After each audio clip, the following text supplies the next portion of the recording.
കൂട്ടുകാരെ, ഇന്ന് നമ്മളൊരു വെറൈറ്റി ഐറ്റമായിട്ടാണ് വന്നിരിക്കുന്നത്.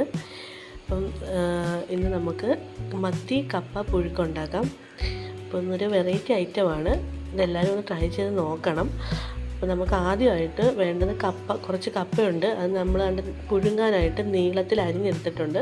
ഇച്ചിരി വീതിയിൽ നീളത്തിൽ പുഴുക്ക് പരുവത്തിൽ അരിഞ്ഞെടുത്തിട്ടുണ്ട്. ഇത് നമുക്കൊന്ന് വേവിച്ചെടുക്കണം. അപ്പോൾ നമുക്കിതൊന്ന് വേവിച്ചെടുക്കാം. അപ്പോൾ അതിനായിട്ട് അതിലേക്ക് കുറച്ച് വെള്ളം ഒഴിക്കാം.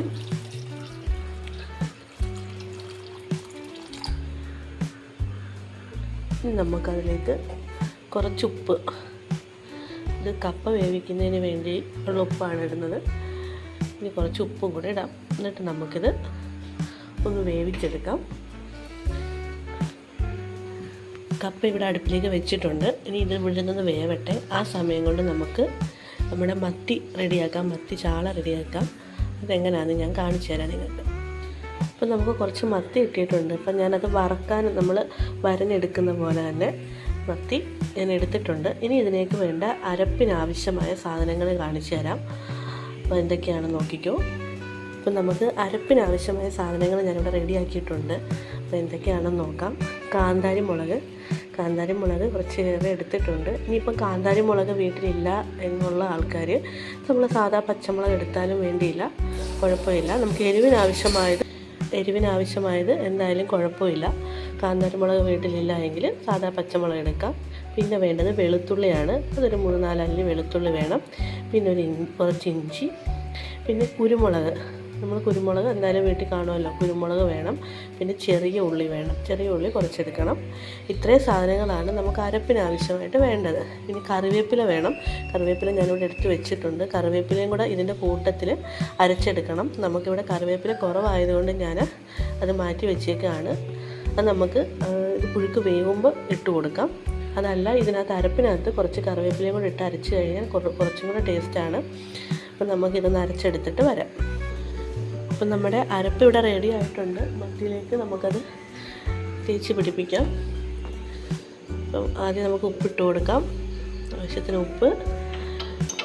നമ്മുടെ കാന്താരി മുളകും കുരുമുളകും ഇഞ്ചി വെളുത്തുള്ളി ചെറിയ ഉള്ളി എല്ലാം കൂടെ ചേർത്ത് അരച്ച അരപ്പാണ്. ഇനി നമുക്കതിലേക്ക് കുറച്ച് മഞ്ഞൾപ്പൊടി ഇട്ട് കൊടുക്കണം. മഞ്ഞൾപ്പൊടി,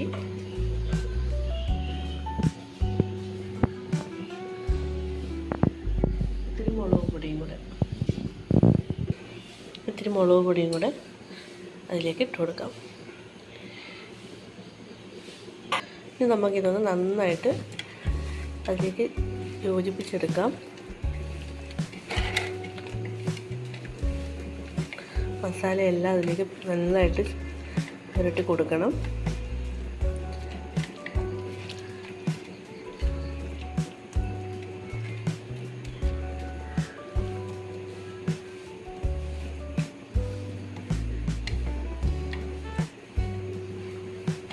കുറച്ച് സമയം നമുക്കിത് റെസ്റ്റ് ചെയ്യാൻ വെക്കാം. നമ്മുടെ കപ്പ ഇവിടെ റെഡിയായി വന്നിട്ടുണ്ട്. ഇനി നമുക്കിതിലേക്ക് ഇതെങ്ങനെയാണ് മത്തി പുഴുങ്ങിയെടുക്കുന്നത് നോക്കാം. ആദ്യം നമുക്ക് കപ്പ വെന്ത പാത്രം തന്നെ എടുത്തിട്ട് അതിലേക്ക് 2-3 കപ്പ ഇങ്ങനെ നിരത്തി വെച്ച് കൊടുക്കണം. ഇത്രയും കപ്പ ആദ്യം നിരത്തി വെച്ച് കൊടുക്കണം. ഇനി അതിൻ്റെ മുകളിലായിട്ട് നമുക്ക് മത്തി ഇട്ട് കൊടുക്കാം.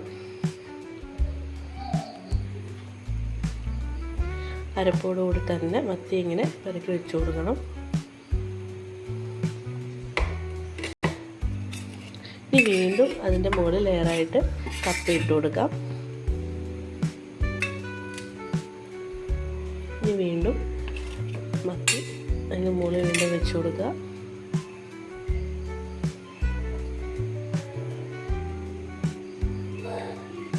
മത്തി വെച്ച് കൊടുത്തു കഴിഞ്ഞ് ഇനി നമുക്ക് ഈ മത്തി വേവാൻ മാത്രം ആവശ്യത്തിന് ഒരു കൊത്തിരി വെള്ളം, ഒരുപാടങ്ങ് വെള്ളം വേണ്ട, ആവിയിൽ വെന്ത് വരണം. ഇത് വെന്ത് കിട്ടാനും മാത്രം ആദ്യം കുറച്ച് വെള്ളം അതിലേക്ക് ഒഴിക്കണം. അടച്ച് വേവിച്ചെടുക്കണം. ഒരു 10 മിനിറ്റ് ഇത് അടുപ്പിൽ നിന്ന് വേവട്ടെ. എന്നിട്ട് നമുക്ക് തുറന്ന് നോക്കാം. കപ്പ മത്തിപ്പുഴുക്ക് ഇവിടെ റെഡി ആയിട്ടുണ്ട്. ഇനി നമുക്കിതൊരു പാത്രത്തിലേക്ക് മാറ്റാം. നമ്മുടെ സ്വാദിഷ്ടമായ കപ്പ മത്തിപ്പുഴുക്ക് ഇവിടെ റെഡി ആയിട്ടുണ്ട്. എല്ലാവരും ഒന്ന് ട്രൈ ചെയ്ത് നോക്കണം. നമുക്ക് പെട്ടെന്ന് റെഡിയാക്കാൻ പറ്റുന്ന റെസിപ്പിയാണ്. അപ്പം നമ്മുടെ ചാനൽ എല്ലാവരും ഒന്ന് സബ്സ്ക്രൈബ് ചെയ്യണം, നമ്മളെ വിജയിപ്പിക്കണം. നന്ദി.